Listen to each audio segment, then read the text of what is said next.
जय हिंद विद्यार्थीगण। आज मैं अभिलाषा उपाध्याय आपको लेकर आई हूँ कंप्लीट रस।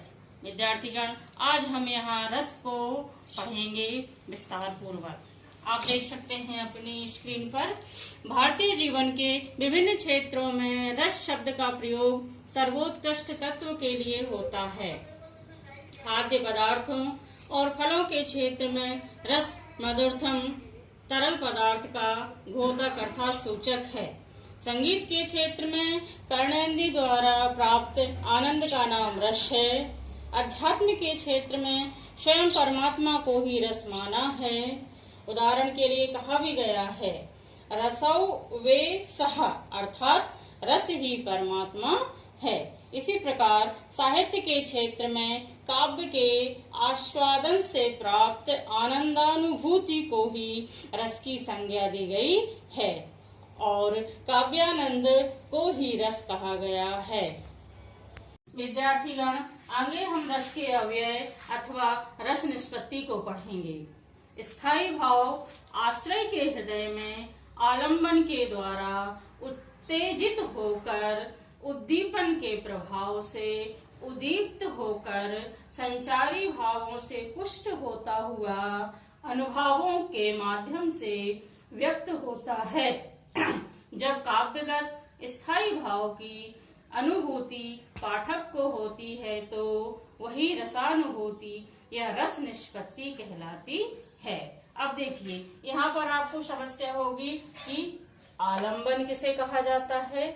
तो विद्यार्थीगण, हम आगे इसको विस्तार पूर्वक पढ़ेंगे।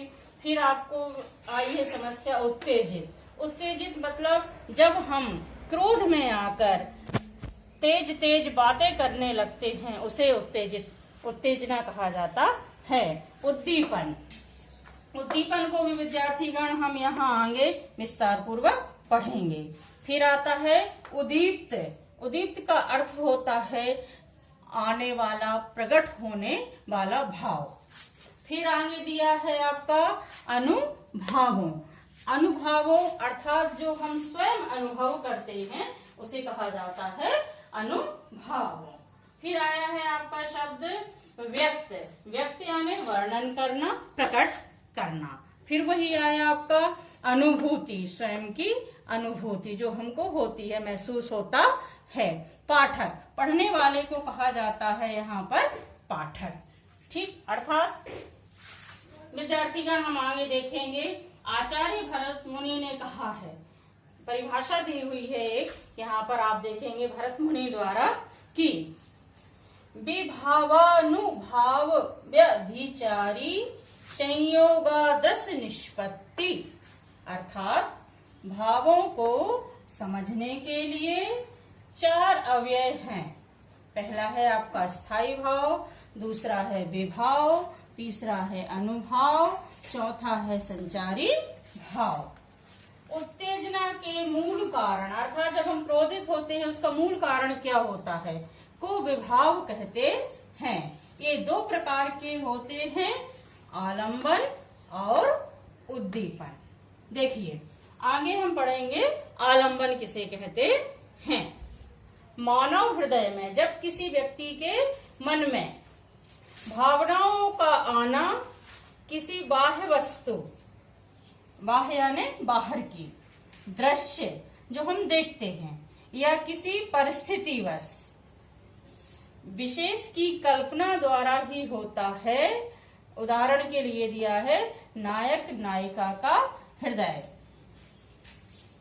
उद्दीपन, भावों को आने के लिए परिस्थिति की अनुकूलता से अर्थ है आपका ऐसा वातावरण तैयार होना जिसमें वह भाव जो है उपरोक्त आए।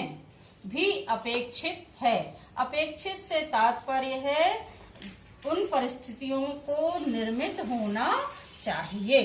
इसी को उद्दीपन कहा जाता है। उदाहरण के लिए देखें कि हमने पहले पढ़ा था यहाँ पर कि नायक नायिका का हृदय। नायक नायिका के हृदय में जब कोई भाव आएंगे तब उसके लिए जो वातावरण होगा वह उसमें रूप सौंदर्य देखा जाएगा, चांदनी रात भी आएगी, वहाँ की प्राकृतिक अवस्था भी आएगी, आदि का होना अनिवार्य है।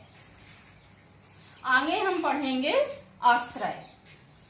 आलंबन यदि राग है, उदाहरण के लिए दिया है कि यदि नायक नायिका का जो हृदय है उसमें जो उत्तेजना उठ रही है, जो अंगारे के रूप में आग लगाता है, तो उद्दीपन हवा की भांति अनुकूलता बढ़ाती है, अर्थात वह वातावरण उस आग को और भड़काता है। जिस व्यक्ति के हृदय में उसका प्रभाव होता है उसे आश्रय कहा जाता है।